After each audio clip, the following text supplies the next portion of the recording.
Metallica. We love you, lethal. Lethally.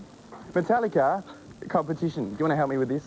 Yeah. This is their rider that they left over. We've kept a whole lot of it. We're still... Oh, the rye bread. They didn't eat Metallica. The rye bread has gotten furry and green. They're hungry, heavy metal boys. Yeah, but they didn't want their lemon either. Or their Granny Smith. Or all this stuff as well. So we've got a box full of that we're giving away. We're having this great competition that people entered last week. They faxed in... So you can have an apple that Lars looked at. Yeah, or may have dribbled on. Or sneezed near, perhaps. For sure. So, yes, we had this competition last week. You had to send in phonetically your favourite Metallica song. And the winner is David Caesar for his wonderful rendition of Sanitarium off Master of Puppets. Do you know that song? I know David Caesar. He did this cool film, Idiot Box. But then he bagged on Saturday. Is that thing? Oh, no, this is David Cassar. You can't read. What an egg. It goes bomb. That number again from Why Recover Doing Alone. Dim bomb, din din dilly, din bomb, bomb bomb, bomb. Something like that. Yeah, say, well done, bro. You win that whole box of stuff. Fantastic. Because they were in here. That's why we've got all their writers. They were here. And we filmed them doing a special performance of a couple of songs and a bit of a chat as well. And here is the whole lot now. 16 and a half minutes of sleeping time.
Metallica extravaganza is being brought to you by Triple J and Recovery. Here now to chat to the band, we have the Triple J metal expert, Mr. Costa Zulio.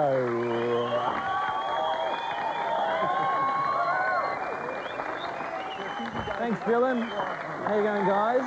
We're good. Welcome Shut up. Shut up! Lars is in charge. Okay. How did Unforgiven 2 come about? Considering it's your latest single out at the moment. The song or the video? The song. Basically, it was just us wanting to try and do something we'd never done, which is continue a story. There was never like the first part of it wasn't complete or anything. It was just the music. When me and James were writing, it kind of reminded us of the first song, and we thought it would be kind of fun to try and just continue the story with the same characters. And that's pretty much what we did. With Low Man's Lyric, that was the first time you actually had other musicians in the studio. What was that like? There's been extra players on Metallica records before, different, actually the same guys, for the percussion, those kind of things, and there have been like symphony orchestras and so forth. But the hurdy-gurdy guy, that was something special. One guy that happened to be from San Francisco, and I guess James had the initial idea that to have more of a minstrel jam kind of vibe to it, and it's the only song on Reload that we actually sat all together in a room in a circle like this. With Lars had like a drum set with lots of tambourines and shakers and all kind of different stuff to hit. James had a guitar, like $35 Sears guitar, you know, and I had a cheap bass, and Kirk had some other different kind of instrument to make a very different twangy kind of weirdness to it, you know, and everybody with that vibe sitting in a circle. A couple of years down the track now from Load, and you're saying that you're saying that the fans are being more accepting. Do you think that's because you've brought a record out like Load and Reload? Maybe. I think what happens is that any time a band like us shake the foundations up a little bit, there's always a lot of people who are initially kind of unsure about what that really means in the long run. And I think what happened when Load came out, there were some people that seriously thought that we'd lost our minds.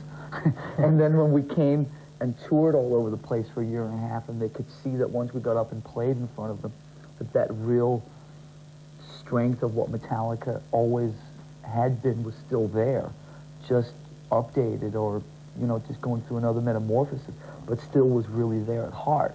I think a lot of people really, found new respect for it, and I think that's continuously happening as we go and play. That's the thing. It might have taken them a while for it to set in, but I think the respect is still there because of our taking chances, and people look to Metallica to do that kind of thing and always be breaking down, you know, new barriers and that kind of stuff. And that's, I mean, we look to us more than anybody else to do that same thing. So. Okay. All right. Thanks a lot, guys. All right.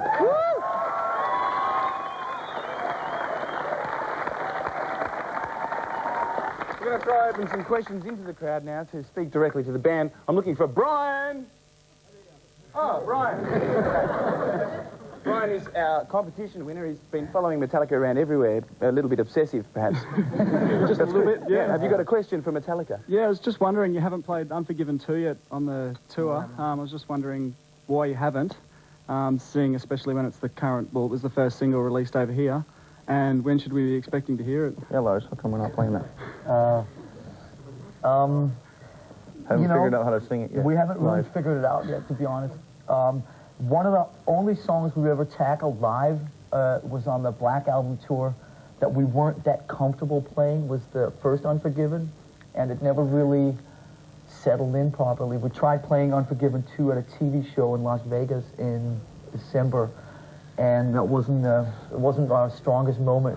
And Good way to put it. so we might bring it out for the summer in America. At the same time, as you know, since you've seen us a bunch, is that we don't like to go out. Now we're touring Reload. We don't go out and play, you know, 90% of Reload. I really like to balance it with all the albums. So we're playing 3 or 4 songs from the new album, and maybe we'll play Unforgiven 2 next time we come down. The Vic Comp runner-up. This is Stephen Norris. Well done, Stephen. Have you got a question? Yes, I was just wondering, what is your favorite riff? Riff? Riff, man. One riff, you know, just riff. Just each time you just go, just want to blow up. There's so many. Probably the first one in No Remorse. Go and sing it. That's a good That one, yeah. That one's cool. That one rocks. I like, I think the middle of Master of Puppets when it goes dun dun dun dun dun dun dun dun dun dun.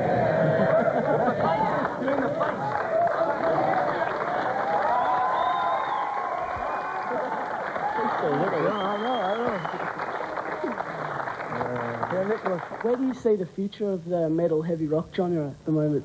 I think that there's a lot of, with electronic music coming on and a lot of the fast beats and that, a lot of people have been drawn to that because of its energy and aggression and that kind of thing.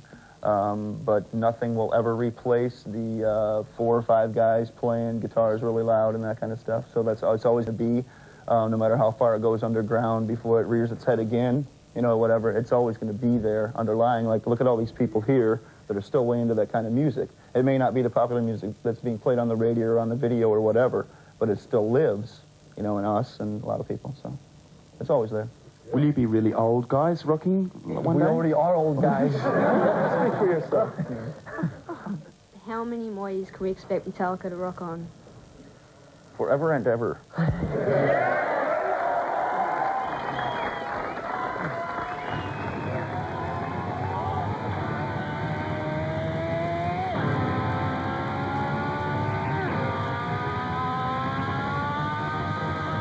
Give me 5, give me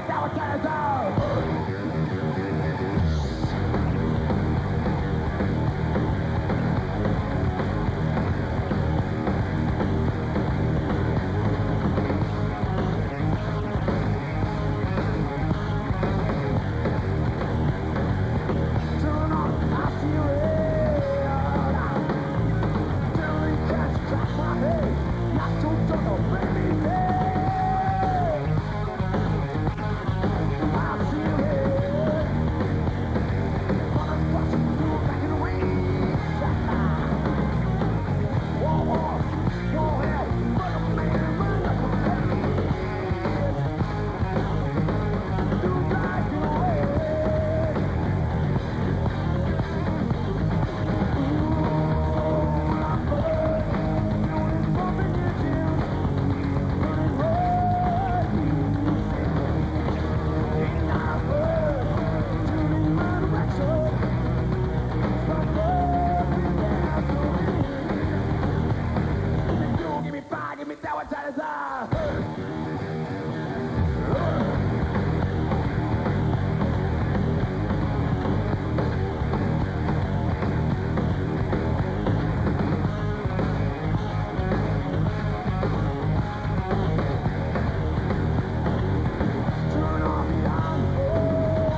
Yes, sir.